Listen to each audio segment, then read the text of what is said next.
Je suis à Kigali en tant que détective national qui vient chercher une performance dans une compétition africaine.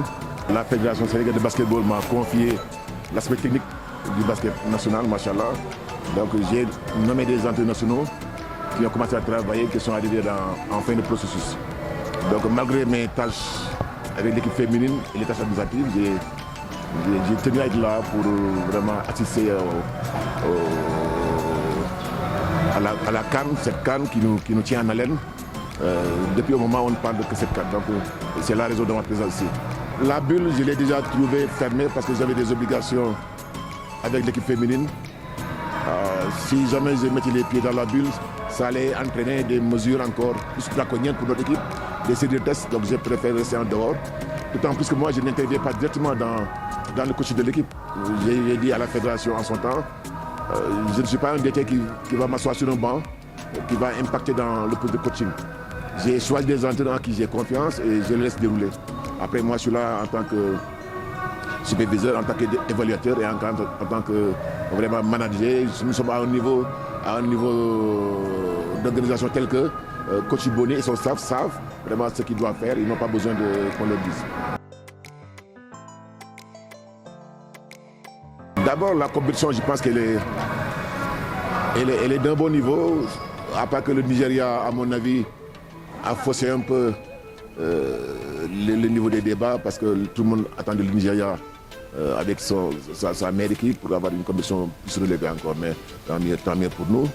Mais je trouve le Sénégal à son niveau, qui joue avec son identité, avec une défense forte, avec un jeu rapide, avec vraiment tous les ingrédients qu'il faut. Donc, moi, je trouve que l'équipe sénégalaise est à son niveau.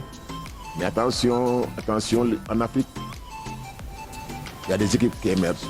Nous avons vu le Sud-Soudan, nous avons vu l'Ouganda tout à l'heure, nous avons vu le Kenya qui fait de bonnes choses.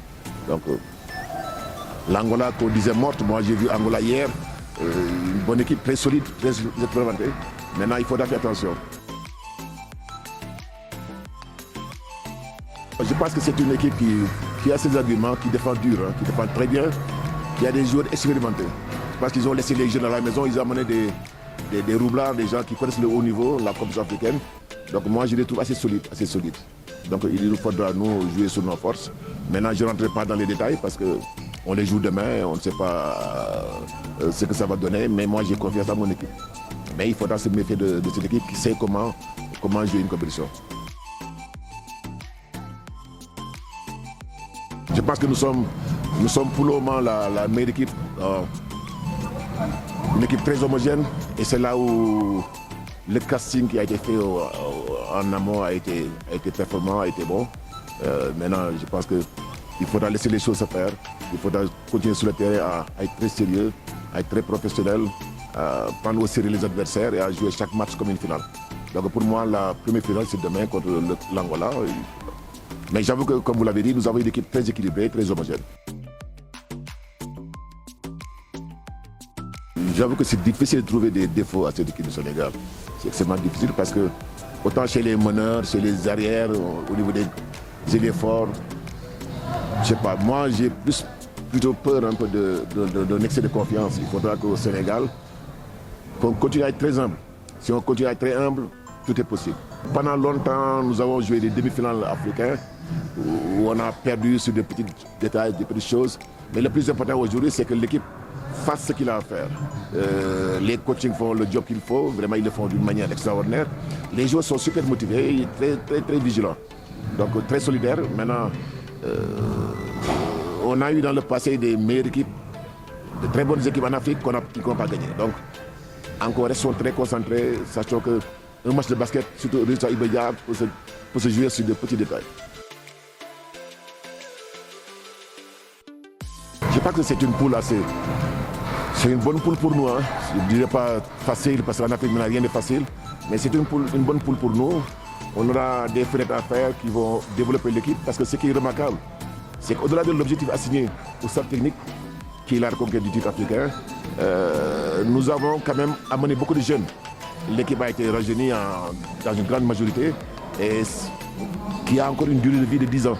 Si on sort les 3 anciens de l'équipe, le reste c'est des jeunes.